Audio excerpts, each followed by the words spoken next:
This is the Jack Stiggin Dude, and this is The Secret, a Treasure Hunt, Roanoke Island, 40th Anniversary Solve. Enjoy. It's widely accepted that Image 3 and Verse 11 are associated with Roanoke Island in North Carolina, home of the Lost Colony. The baseline for my solve was from the secret.pbworks.com Image 3 Verse 11 solution. The first part of this presentation is using materials from that solve. The second part will be the corrections I made in all new original material. Let's start at the bottom of the verse with the lines, "by dauntless and inconquerable determination." In the Outer Banks of North Carolina is Kitty Hawk, where the Wright Brothers National Memorial stands. It's a depiction of a feathered wing, and at the base, around the base, there's an inscription which uses the word dauntless and unconquerable. I'm not sure why the verse says inconquerable and the inscription on the monument says unconquerable. I looked up the two and I still couldn't determine what the difference was, but I think it's a close match. Also, the word determination, I could not find a source for that. Let's look at the lines, "Past two friends of Octave in December" in the verse. Well, Octave Chanute was an aviation pioneer and an influencer on the Wright brothers, who actually used some of his design elements in their original airplane designs. In December is a reference to Highway 12, which runs along the Outer Banks of North Carolina. If you take it north, you go to Southern Shores or a city called Duck. If you take it south, you go to Kitty Hawk, Kill Devil Hills, and Nag's Head. Driving south on North Carolina Highway 12, as you can see in this image, there's an exit for the Wright Brothers Memorial. So the verse, "Past two friends of Octave in December," is telling us to continue on down south on Highway 12, passing this exit.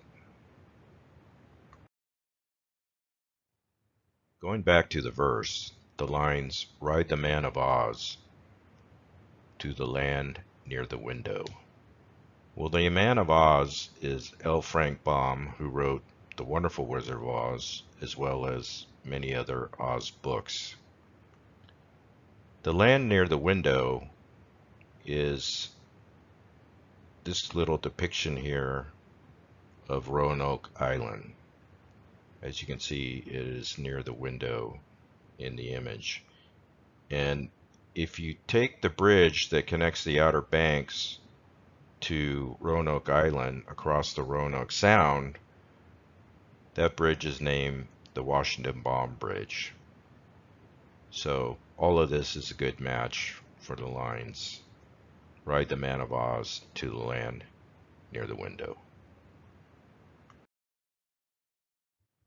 The next lines in the verse are, "There's a road that leads to dark forest." Well, if we continue down Highway 12 on the Outer Banks and cross the Roanoke Sound on the Baum Bridge, we end up on Roanoke Island.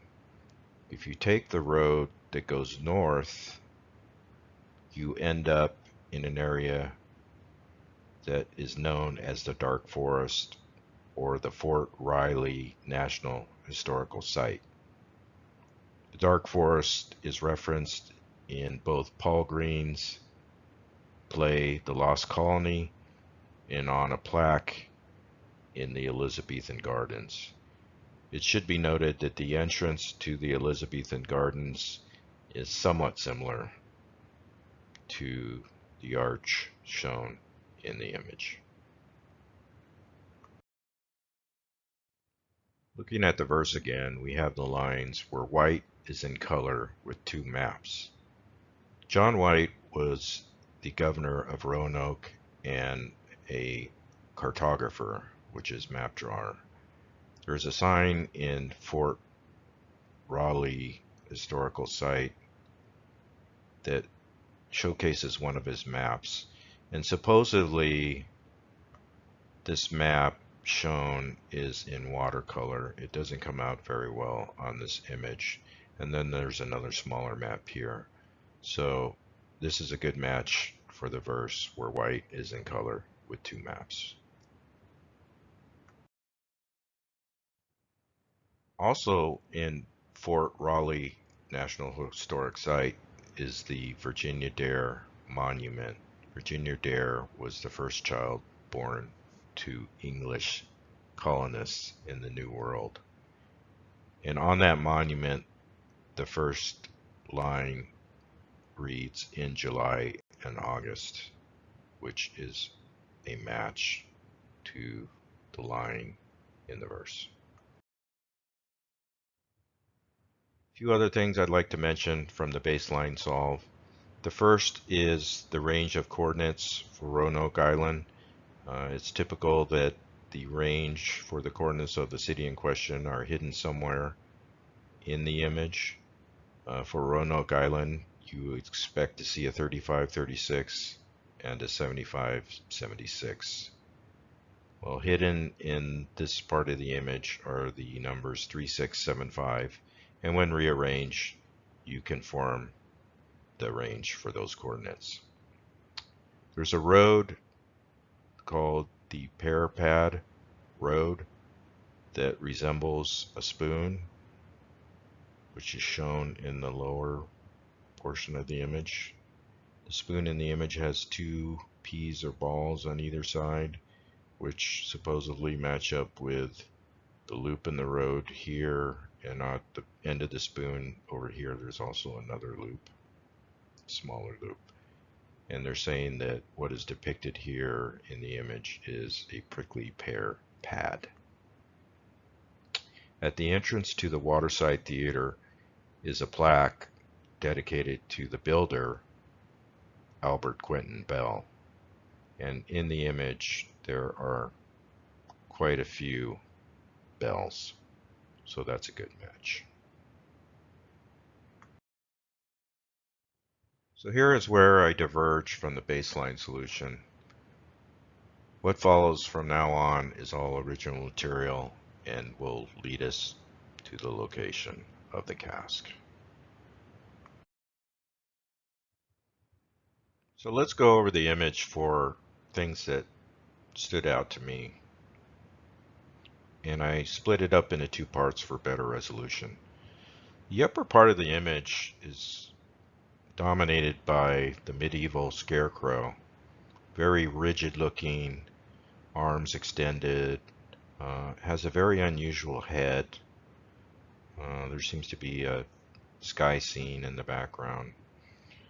And I think this is where a lot of people go wrong in some of these puzzles, where they spend so much time trying to find something in an image like this. I took a different approach and tried to find things that kind of grossly stick out, but not worry too much about the details. First thing I noticed is the head. It has kind of an equine shape to it, with the nostrils being very horse-like and the shape of the face being very horse-like. It also has a lot of aviation features, like the arms could be wings of a plane, you know, with the struts holding them up, and, you know, the eyes on the helmet looking a lot like a windshield on a plane. And there seems to be a little plane here too on the breastplate.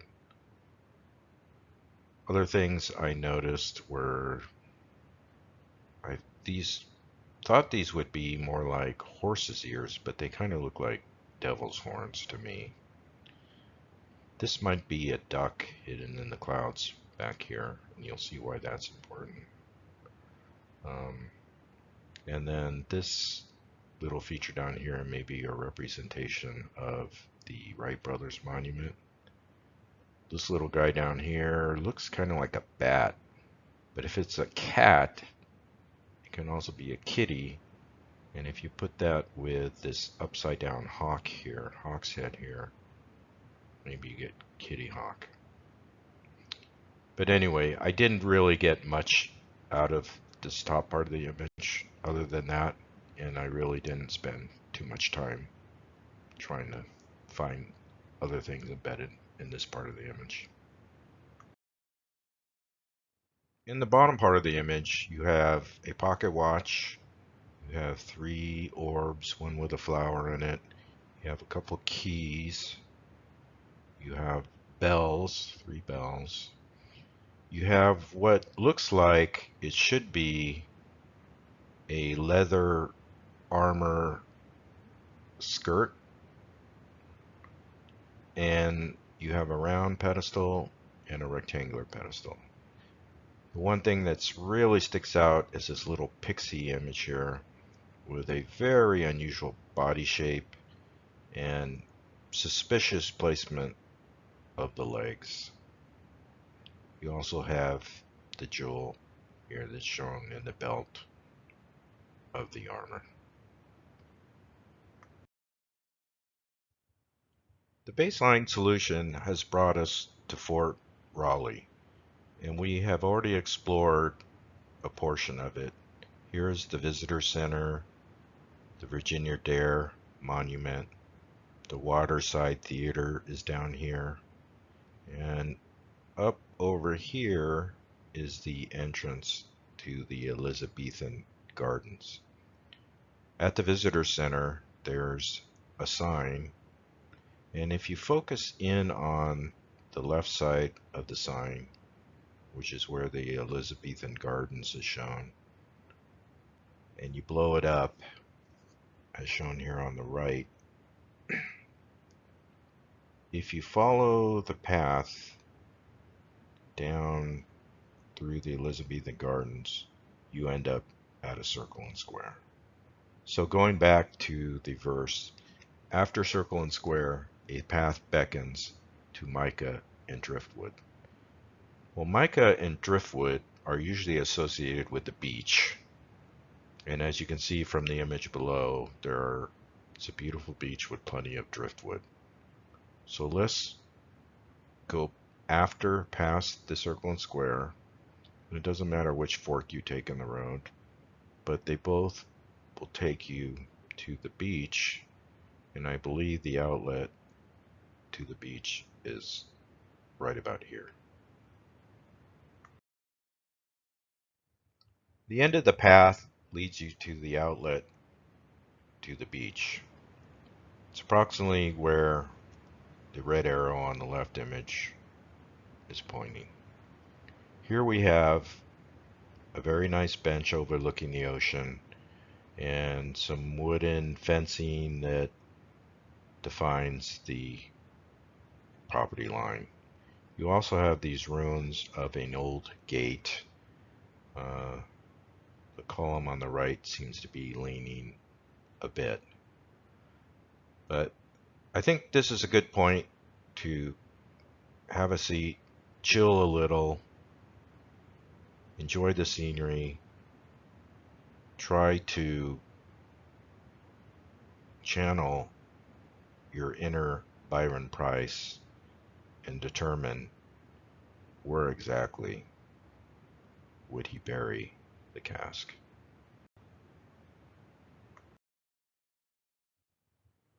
As with my previous solution, there's got to be a key viewpoint where a photograph was taken in which the image was created from.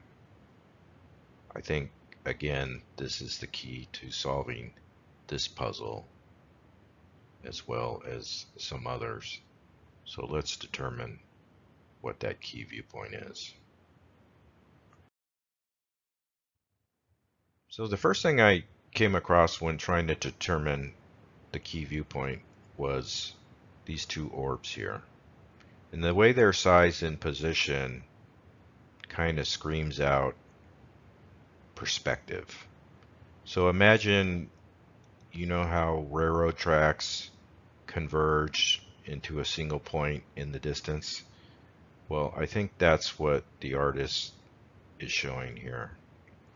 If we go back to the gate, you have two columns here which could be represented by these columns in the image.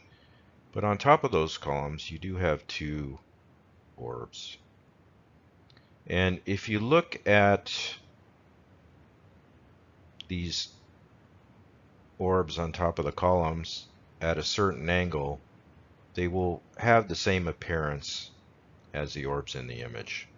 Now, the one in the picture below was taken from the right. I believe the key point, viewpoint, is taken from the left, and you will see why in shortly. With these two orbs in the image referring to these two orbs on the columns. Also, in this image, you can see they're almost the same size. For one to be larger than the other one, you would have to stand fairly close to the objects. And another thing is, I think these columns are pretty tall, so you might not be able to get this exact perspective view. But I think you can line them up similarly, and even though you're below them instead of above them, I think that will set this viewpoint angle. One thing to note is this column on the right is kind of leaning a bit and maybe falling over, and maybe currently in a different position now than when it was when this image was created. So if we look down that sight line set by the columns, the spheres on the columns, and these two orbs in the picture, it kind of points exactly down the same direction as the shoreline. And if you look across Roanoke Sound in that same direction, as shown in this upper image, it points to the city of Nags Head. I believe that's the reason why the head of the scarecrow has equine features. There's also cities of Duck up the coast, Kitty Hawk, Kill Devil Hill, and those also can factor into some of the features you see on the scarecrow. But according to the way these orbs are positioned, the sight line should point towards Nag's Head.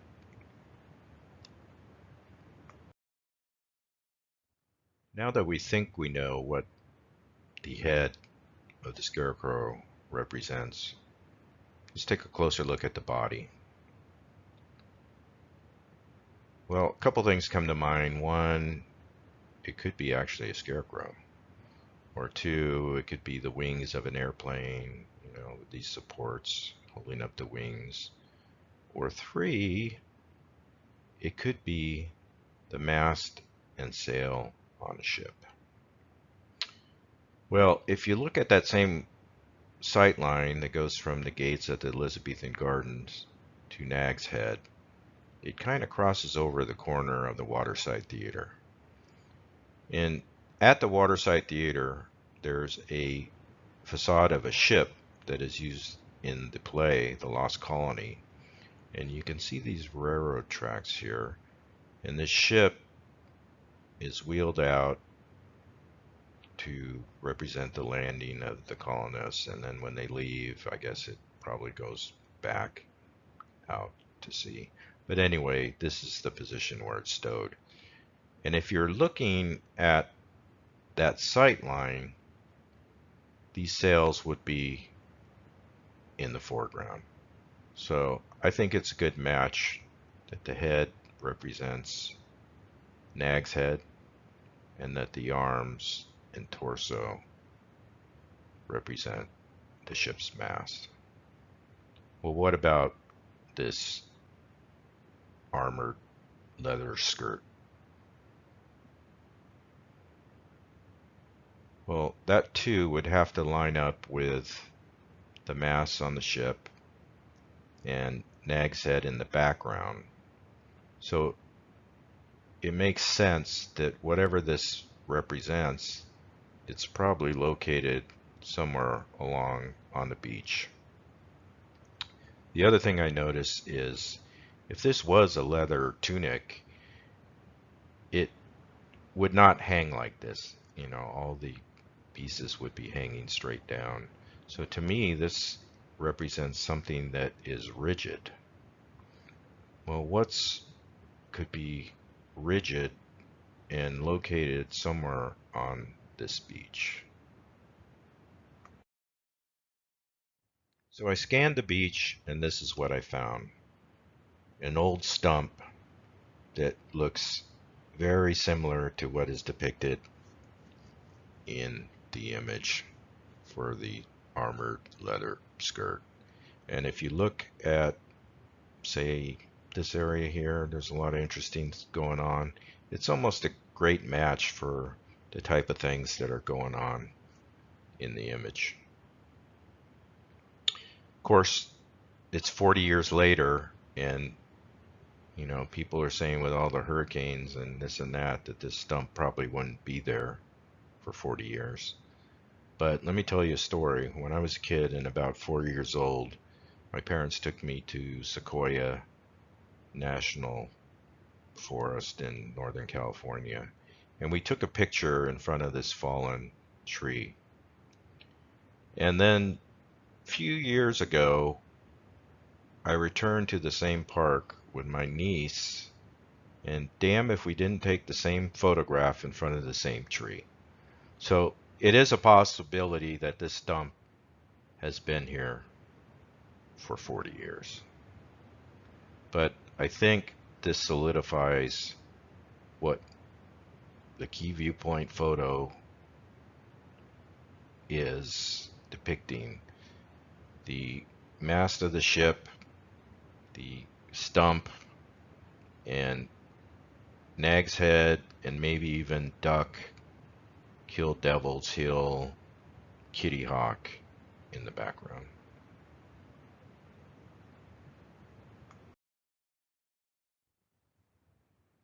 So now that we've determined the key viewpoint and where the photo was taken to create this image, let's move on to the cast location. Let's go back to the verse for the lines under that which may be last touched or first seen standing. Well, if you know the story of the lost colony, right before they departed, they carved a few trees and one with the initials CRO in it.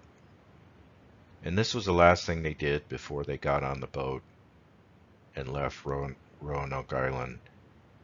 And in hopes that if someone did come along, that this would be a clue to where they eventually went to. So I think the line, which may be last touch, is a good match for a tree. The line, or first seen standing, can also reference a tree. When the colonists first arrived on a ship and they were far away in the ocean, of course, the first things that they would see on the horizon would be the trees. And the words under that also are a good match for a tree. The only problem with that is it's pretty vague. There are many trees throughout the Raleigh forest, and they're all different shapes and sizes. And if you're saying it's under the tree, that leaves a very large area. So there must be a different meaning for under that or first seen standing, or a better meaning. Well, remember that stump I showed you I found on the beach? It's actually not a stump. It's a live tree with most of its roots residing above the ground. So if we look at the verse, the last line, or first seen standing, well, this tree is windswept, windblown, and leaning over. So it is not standing, currently not standing, but maybe at the time of the Roanoke colony, it could have been standing erect. I think that's what is meant by this last line here. And remember how I talked about that when you're describing something being under a tree, that's a very vague statement. It can be anywhere under the canopy of the tree. Well, I think it's pretty obvious that what under this tree means. So I am really liking this location right here. The part of the image that really gets everybody is this little pixie figure here on the left.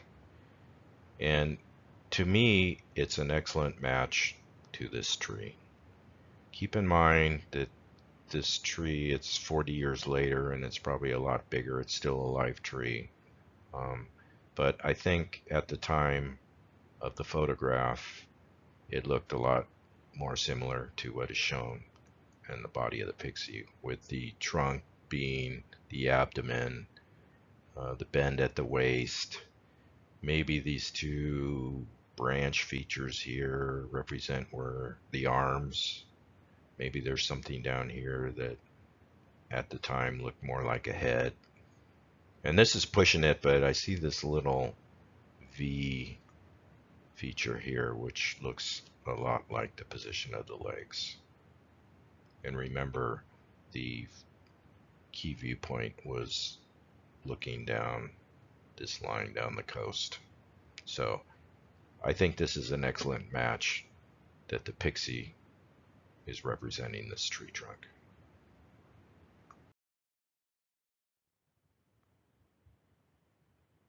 But we still have a few more lines in the verse.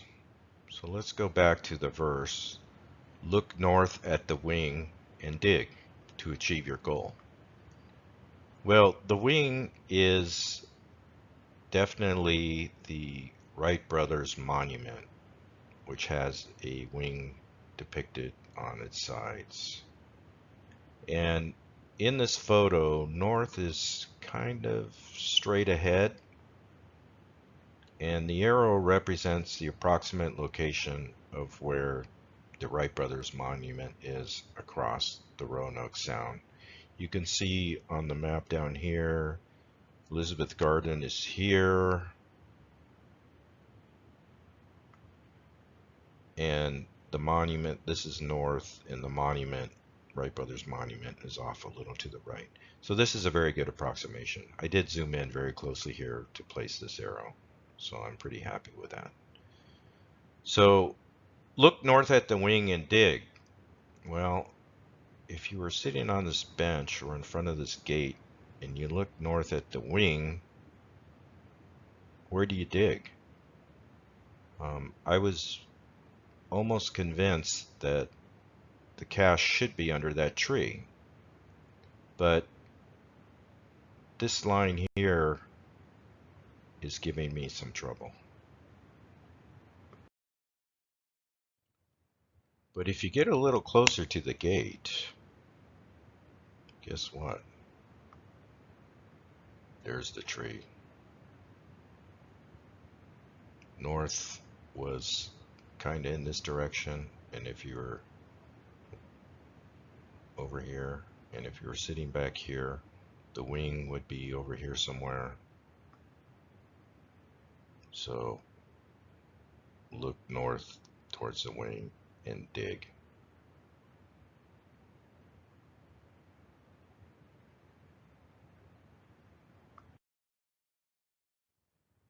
And that leads me to believe that the cask is buried here underneath this tree, close to the base near the roots. You can see the gate in the background here with the two spheres on top. Boom. Solved. Here are a couple other views of the cast location. Notice here that the tide is pretty close and may come in and out, so that may have to take that into consideration when digging. Also, from this angle, there's some other growth in the foreground. It doesn't seem to have the same shape, so I still believe that cask is located under this tree here. And I'm all in. Well, some say that the cask cannot be buried in the Fort Raleigh National Historic Site, and I definitely agree with that. But if you look at the location, it seems to be outside of the park's property and on the beach. And if you look at the property fence, at one time it looks like there was a metal fence here somewhere. There's some remnants of a metal structure or fence in this area. But here's one of the paths. There's a sign here looking at the other side of the property line. There's a sign here, and these signs state no trespassing. So obviously they don't want you coming into the Elizabethan Gardens from this part of the beach, but it seems like they're not concerned about going out. And if you look at this photographs here too, you'll see the tree in question right there and right there.